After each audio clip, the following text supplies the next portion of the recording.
Hello everybody, ZX Presto here, and today I'm going to be talking about a topic that I haven't seen a lot of YouTubers talk about. This character may be one of the most underrated Naruto characters. I mean, he's definitely one of the most underrated Naruto characters. Maybe the most, certainly the most underrated Akatsuki member. This character is Kakuzu.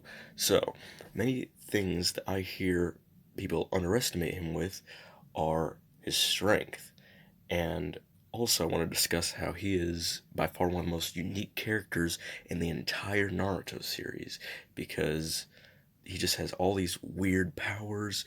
He looks very peculiar, as you could see if you have watched the show. So we're just going over that. So first things first, let's go over his powers.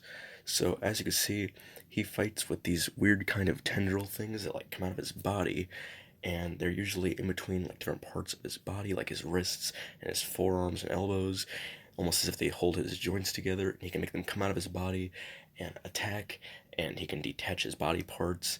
And it's overall kind of hacks because it's very OP, as we saw in his fight with Asuma's group and Shikamaru. He was just attaching his arms and grabbing people and punching people, and it was just very crazy. And the first time we saw Kakuzu, we saw one of his other very strong abilities, and it was when him and Hidan were approaching kind of the monk's temple. Um, then we saw Kakuzu's hardening ability that he can actually use to turn parts of his body to a strength harder than that of diamond, which is very overpowered, as you may think. And just making his hand harden, he was able to knock down a 6 foot thick iron wall with just one punch. And that is just an insane feat of overall physical strength and, of course, durability, because you have to have at least some good durability to punch down an iron door. Then he just proceeded to wipe out, well, him and Hidan proceeded to wipe out the entire monk's temple that Asuma looked up to whenever. That's not a huge feat, but it's mostly punching down that iron door that we like to see. And the second time we saw Kakuzu in action was when him and Hidan went up against Asuma's group. So Asuma, Shikamaru, and the other two guys that, nobody can ever remember the names of. Hidan did most of the fighting there, but at one point Kakuzu went up against those other two guys, and they just couldn't do anything. They couldn't match. Kakuzu didn't even really get touched. Then, of course, Hidan did his thing, and then that was like the last time we saw them for a while. And then when Shikamaru goes after Hidan and Kakuzu to get revenge, of course, with Kakashi, Ino, and Choji, that is where we really see Kakuzu to kind of come out of his shell. We get to see most of his other types of powers. And one of those powers is that he has 5 hearts that are hidden within masks, and he can actually make those masks come out with tendrils and basically make these huge monsters that are actually very powerful. And if you've watched the show, you know that each heart in the mask has a different chakra nature. So that also lets us know that Kakuzu is a master of all 5 chakra natures. Of course, he didn't get it the natural way, but he is one of the not so many Naruto characters that does have control over all 5 chakra natures, which is a very strong feat. These monsters are extremely powerful, and as we know, they're not sentient like, we don't really know that, to be honest. I don't think they're sentient because they just move so kind of controlled, and they'll always like work in perfect synchronization with what Kakuzu's doing. But if they are not sentient, then he just has amazing control over them. Because as we saw in his fight with Kakashi, they were just coming in at the right times, doing the right things. And we saw that some of Kakuzu's attacks that he could do were extremely powerful.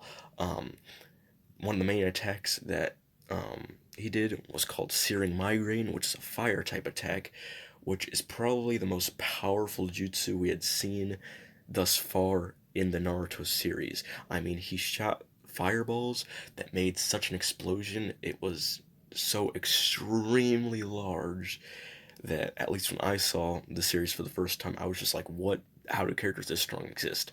But of course, we go on to find out much more powerful characters exist.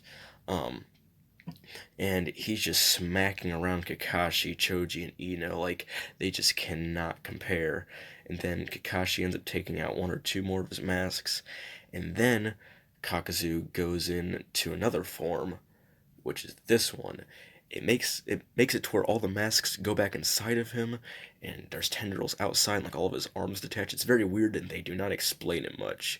I always like to talk about with people how I would like if they made a separate series to Naruto, where they talked about the not so explained characters and like gave more backstory and how they were a long time ago. Like Kakuzu, I wish we could see his fight with Hashirama, and like Kakashi's dead, so we can get more explanation. But anyways, this form is also very powerful because this just makes him have complete control, complete range, and eventually he gets Kakashi, Choji, and Ino completely tied up. They're about to lose, can't do anything.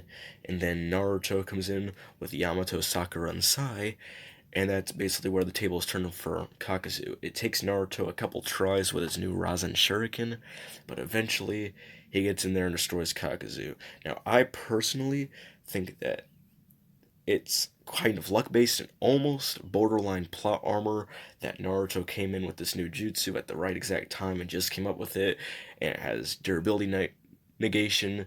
But anyways, it just shows how strong Kakuzu is that Naruto needed to come up with this entirely new jutsu to take out this Akatsuki member.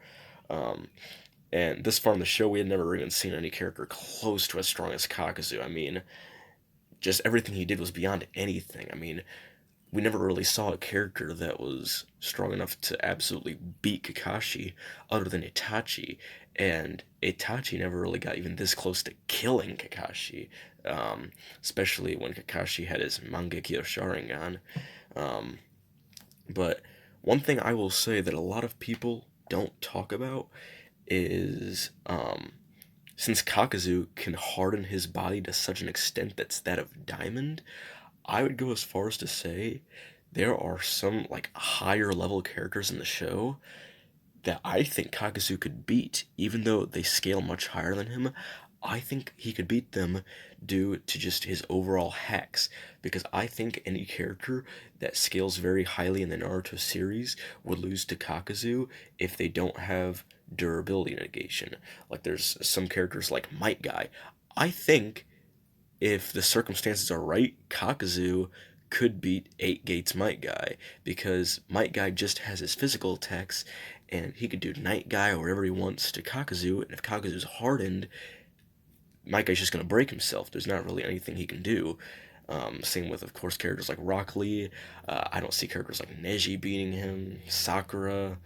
Um, I don't see Naruto beating him if he doesn't use a durability negation move.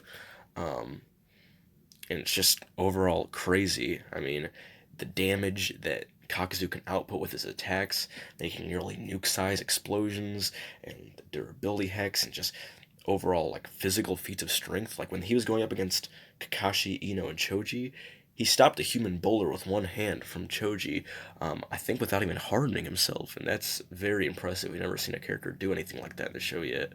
Um, and of course, he was just putting the hands on Kakashi.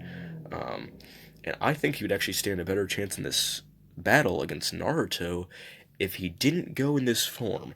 Now, what I'm going to say about that is it seems like he got a lot slower, a lot less aware, and overall just less powerful, because the only things that seem to have changed is that he can utilize more tendrils during that, but it seems like he's nowhere near as fast, can't do as much physical fighting, isn't as strong, can't use his chakra natures to his advantage. It just seems like overall he kind of doomed himself.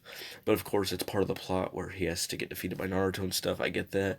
But I think it would have been more cool to see this character be played out a little more, because he was obviously a very powerful character. And I think it would have been cooler for them to go more in depth into that. But I definitely understand why they didn't.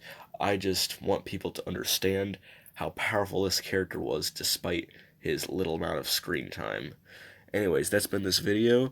I'm glad I could go over this topic that hasn't been spoke about very much. Um, and yeah, I'll see you all later.